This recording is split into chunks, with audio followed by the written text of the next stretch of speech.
کہتے ہیں جی کہ حبیب الرحمان کے کاروبار کے پتہ نہیں کیا دعا کر دیں بے روزگار. بھئی بے روزگار ہو تو اللہ نے وعدہ کیا ہوا ہے کہ اللہ کا وعدہ ہے کہ ما من دابۃ فی الارض الا علی اللہ رزقها. زمین پہ کوئی بھی چلنے والی جاندار چیز کے رزق کا ذمہ دار اللہ ہے. آپ اتنا مہربانی کریں کہ من یتق اللہ یجعل لہ مخرجا. جو اللہ سے ڈر کے گناہ چھوڑ دے اللہ راستے بناتے ہیں. وَيَرْزُقْهُ مِنْ حَيْثُ لَا يَحْتَسِبُ.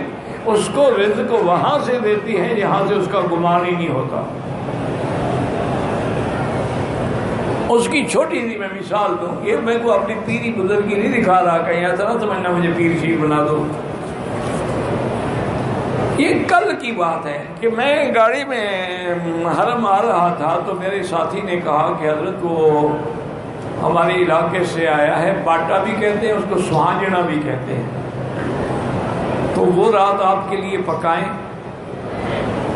میں نے کہا کہ نہیں وہ گرم ہوتا ہے, رات کو میرے لیے وہ نہ بنائیں.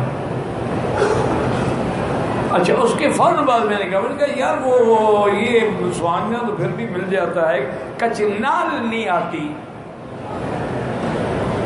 اچھا یہ دونوں چیزیں جو ہے نا ہماری اسرائیل کی پٹی ملتان ایریے میں اور کہیں نہیں ہوتی. تو اس نے کہا کہ جی انشاءاللہ ابھی دیکھتے ہیں کوئی بندے ملتان سے آنے والے ہیں تو ان کے دن میں لگائیں گے کہ وہ آپ کے لیے کچنال لے آئیں. میں کہا ٹھیک. آج عصر کی نماز پڑھ کے میں بیٹھا تو میرے پرانا دوست ہے کہ ساتھ وہ آیا اور شاطر پکڑ گیا. یہ کیا کہتے جی کچنال لایا ہوں آپ کے لیے.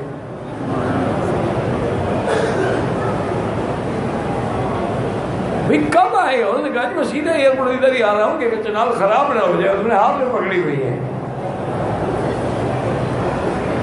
تو اللہ اس طرح دیتے ہیں. حالانکہ میں نے الحمدللہ نہ مانگی نہ میں نے اس کو کہا ہے, لیکن جب اللہ پر یقین کامل ہو تو اللہ فرماتے چلو میرے بندے کے منہ سے نکل گیا تو سچا کر دو اس کو.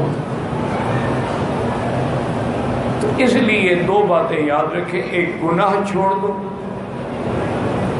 جب تک گناہوں میں رہو گے کبھی نہ اطمینان قلب ہوگا نہ رزق حلال ہوگا. اور ہمیشہ دیکھو نا آگ ہو, آگ پر پیٹرول ڈالو, آگ بڑھے گی, کم تو نہیں ہوگی نا. یہ آپ کا جو حسینوں سے عشق بازی ہے نا اس سے آگ بڑھتی ہے, ٹھنڈی نہیں ہوتی. پیشاب سے کبھی کپڑا نہیں دھویا جاتا. آپ توبہ کریں, گناہ چھوڑ دیں اور استغفر اللہ الذی لا الہ الا هو الحی القیوم واتوب الیہ. یہ 2000 دفعہ روزانہ پڑھیں. ہر نماز کے بعد 2 تسبیح پڑھ لیں. مشکل کیا ہے؟ انشاءاللہ آپ دیکھیں کہ آپ حیران ہو جائیں گے کہ رزق کہاں سے آیا. اسی طرح ایک صحابی فرماتے ہیں کہ میں بڑا ہی اداس تھا, غمگین تھا, پریشان بیٹھا تھا کہ حضور پاک تشریف لائے. فرمایا کیا بات ہے, کیوں غمگین؟ انہوں نے کہا حضور ایک تو قرضہ بہت ہو گیا ہے اور وسائل رزق بھی نہیں رہے ہیں کہ میں کب آ کے قرض ادا کروں. آپ نے فرمایا اللہ کے بندے یہ کیا مشکل ہے, میں تمہیں ایک دعا بتلاتا ہوں پر اس کو یاد کر لو.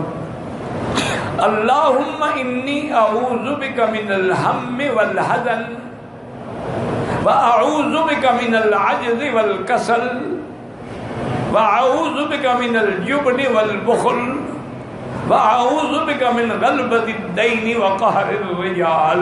اور میں 3 دفعہ صبح 3 دفعہ شام کو پڑھ لیا کرو. صحابی کہتے ہیں میں چند دن پڑھا تو سارے ہم غم قرضے سب کچھ ختم, اتنی دولت آنے لگی میں حیران ہو گیا. صرف یہ دعا 3 دفعہ صبح 3 دفعہ شام.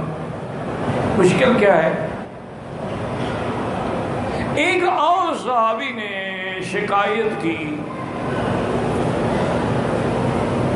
تو انہوں نے کہا حضور میرا کاروبار تباہ اور جو کاروبار کرتا ہوں برکت نہیں ہوتی.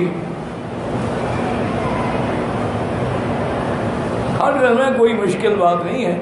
جب بھی تم دکان کھولو، دکان میں جاؤ یا گھر میں جاؤ یا کمرہ، گھر کے کمرے کو کھولو تو بسم اللہ والصلاۃ والسلام علی رسول اللہ صلی اللہ علیہ وسلم اور قل هو اللہ احد یہ سورت ایک دفعہ پڑھ لیا کرو.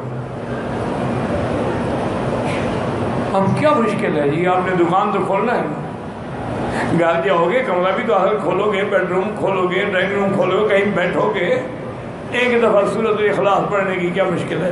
اور صلاۃ والسلام تو حضور پہ ہر مسلمان قلب درویشی پڑھتا ہے.